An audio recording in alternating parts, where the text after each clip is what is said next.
Madam खुले नहीं है। खुला नहीं है तो विमान लेके निकलते ही क्यों हो? अरे गोंडा में होते तो बताती। हाँ तो सीतापुर आइए कभी खुला लेने।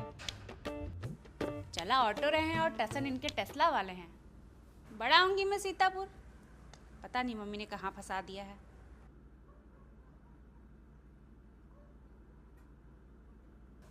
मैडम क्या लाऊं आपके लिए? हवा में ही परोस देंगे क्या सारे व्यंजन भैया? अरे थोड़ा सांस लेने दीजिए। ये बताइए आपका वॉशरूम किधर है? मैम उधर। Thank you.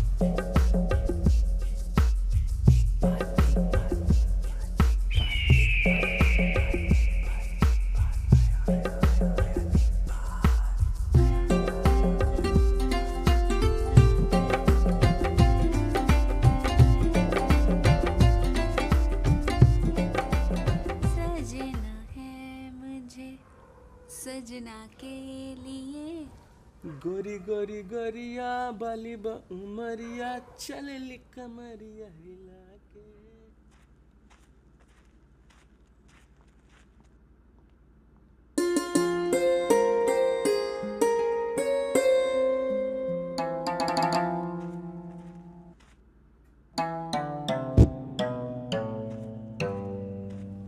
लता, नमस्ते।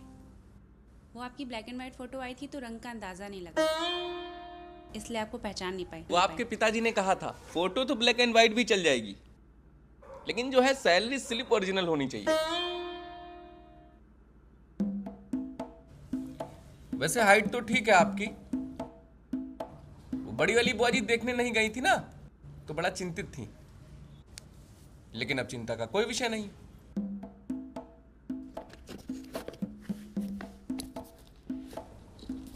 सुनिए, अपनी बड़ी बुआ जी को कॉल कर लीजिए, वीडियो कॉल। आप बैठिए। देती हूँ कि लंबी हूँ कि गाठी। सब लोग बैठिए, जो कर रहा था मैं तो।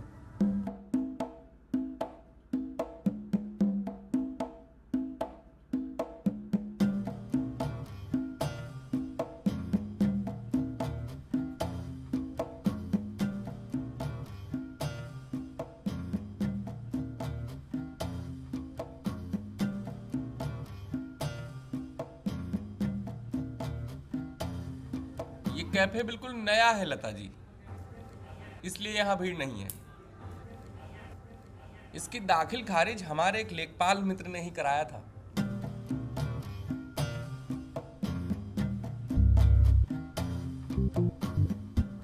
ये आप मेरे लिए लाई हैं गुलदस्ता? कैफे वालों का है शायद, डेकोरेशन के लिए रखा होगा। पता है मुझे, जो कर रहा था मैं तो। नमस्ते भैया जी, कैसे हैं आप? क्या ले आऊं आपके और भाभी जी के लिए? भाभी जी क्या होता है? मैडम, ऑर्डर लो मैडम से। जी बताइए। सुंदर है, गोरी है, सच पूछो तो औकात से बाहर है। अगर सरकारी नौकरी नहीं होती तो तुम्हारे सामने क्यों बैठी होती? तैयारी सफल हुई लेखपाल साहब। आपके जानने वाला है क्या ये? हाँ, ये लड़का जानने वाला है। जिस गांव में हमारी पोस्टिंग है उसी गांव का है। बाप मर गया बेचारे का, गरीब है, तो इसकी अम्मा को अभी एक पट्टा दिलवाया हूं। एक भी पैसा नहीं लिया हूं, फ्री में। इसीलिए आपको इस कैफे में बुलाया हूं। यहाँ हमारे नाम पे भारी डिस्काउंट मिल जाता है। घूसखोर कहीं का। एक और -1 लिख दूं क्या? वैसे पति के घूस लेने को -1 लिखते होंगे या +1? देखिए, पट्टे से याद आया कि यादव पट्टी का एक खतौनी है, उसको टैली करना है, सुबह तहसील में भी जमा करना है। तो आपसे बात करते करते ये काम भी हो जाएगा, समय वेस्ट बच जाएगा। लता, भाग जा यहाँ से, अभी भी समय है। अरे कितना अजीब आदमी है, मिलने आया है और फाइलें खोल के बैठ गया है। देखना, करवा चौथ वाले दिन भी खेत नापने चला जाएगा, फिर बैठ के देखते रहना चांद अकेले। क्या कुछ सोच रही हैं आप? नहीं तो सोच रही होंगी अजीब आदमी है, मिलने आया है फाइल खोल के बैठ गया है। लता जी, हमारे लिए काम भगवान है। अब काम नहीं करेंगे तो पैसा कहाँ से आएगा? फिर आपका कैफे डिनर भविष्य में इसका भुगतान कहाँ से करेंगे? क्यों?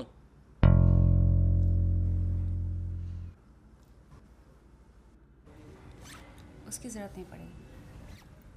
मुझे देर हो रही है, मुझे निकलना है। चाची जी आई थी तो उनको लेखराज मार्केट में एक साड़ी की दुकान पर छोड़ कर आई हूँ। आपसे मिलकर बहुत अच्छा लगा। बेटा बिल ले आना। लेकिन आपने तो मुझसे कुछ पूछा ही नहीं, तो आप कैसे डिसाइड करेंगी कि मुझसे शादी करनी है कि नहीं? मैं आपसे क्या पूछूं? मुझे लगा आपने मुझे मिलने बुलाया है, लेकिन आपने भी मुझे अपने परिवार की ही तरह इंक्वायरी करने के लिए ही बुलाया था। मेरी माँ ने बोला आपसे मिलने चले आओ, तो मैं मिलने आ गई। वैसे मैं आपके बारे में सब कुछ जानती हूँ। आप पेशे से लेखपाल हैं। आपने 6 साल इलाहाबाद में यूपीएससी की तैयारी भी की है, और इससे पहले आप दहेज में एक कार और 5 लाख रुपए पहले वाले रिश्ते में ठुकरा चुके हैं। कोई नहीं, वैसे मैं चलती हूँ। आप मेरे पिताजी को जो भी डिसीजन होगा बता दीजिएगा, मुझे मंजूर होगा। ठीक है?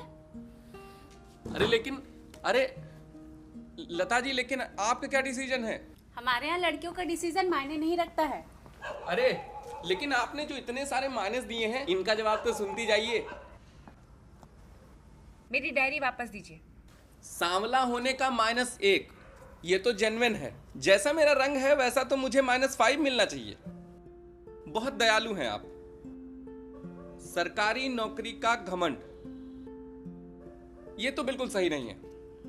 वो आपको रिझाने के लिए थोड़ा बहुत झूठ बोल दिया था, बाकी मुझे घमंड नहीं है। घमंड बड़ी नौकरी वालों को होता है लता जी।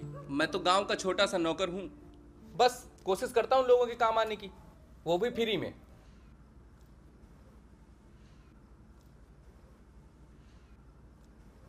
और रही बात दहेज वाली, तो मैंने दहेज के लिए किसी लड़की को मना नहीं किया। हाँ, मेरे पापा ने हो सकता है फोन कर दिया हो आपके पिताजी को दहेज के लिए। हाँ, आपसे पहले मैं एक लड़की से और मिला था, उसका बॉयफ्रेंड था, उसने अपना रीजन बताया, तो मैंने कहा बदनामी ना हो, तो मैंने ही सामने से मना कर दिया। अब लता जी, आपको जो बताया गया आपने सच मान लिया। अब क्या कहें लता जी, सरकारी नौकरों की मार्केट में इमेज ही ऐसी बनी, क्या कर सकते हैं। रही बात चौपैया वाली, तो मैं आपके पिताजी को कॉल करके मना कर देता हूँ। नहीं, रहने दीजिए। गाड़ी तो हमें खुद ही चाहिए। शादी के बाद पति की दुपहिया से थोड़ा ना मायके जाऊंगी, वरना सहेलियां सारी ताने मारेंगी। और आप लेखपाल हैं तो आपकी इज्जत होनी चाहिए मोहल्ले में, वरना लोग क्या बोलेंगे। तो चरपहिया तो बहुत जरूरी।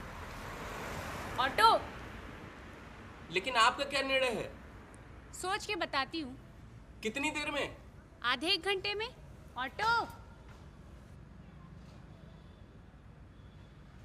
एक काम करते हैं, मैं आपको अपनी मोटरसाइकिल से लेखराज छोड़ देता हूँ।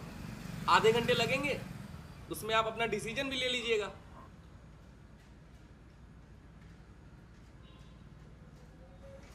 वैसे मोटरसाइकिल पर बैठना मुझे पसंद नहीं है।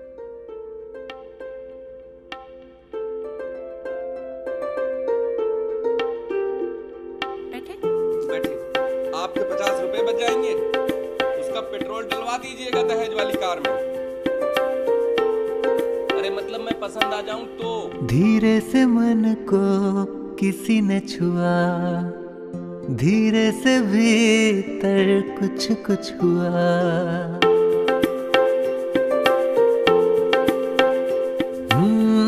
धीरे से मन को किसी ने छुआ, धीरे से भीतर कुछ कुछ हुआ। ये पहली दफा है जो दुनिया को मेरी कर देगा सपनों का घर। धीरे से चल हम सफर, धीरे से चल हम सफर, देखेंगे शाम और सहर। धीरे से चल हम सफर।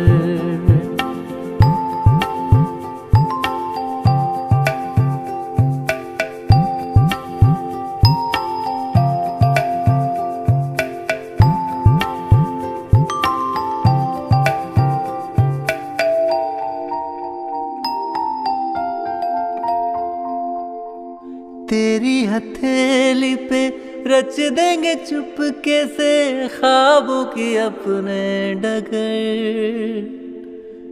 चुपके से सपने मिला लेंगे अपने जमाने से बिल्कुल इतर। नदियाँ जिधर है उधर धीरे से चल हम सफर, धीरे से चल हम सफर। ना पूछ मुझसे किधर,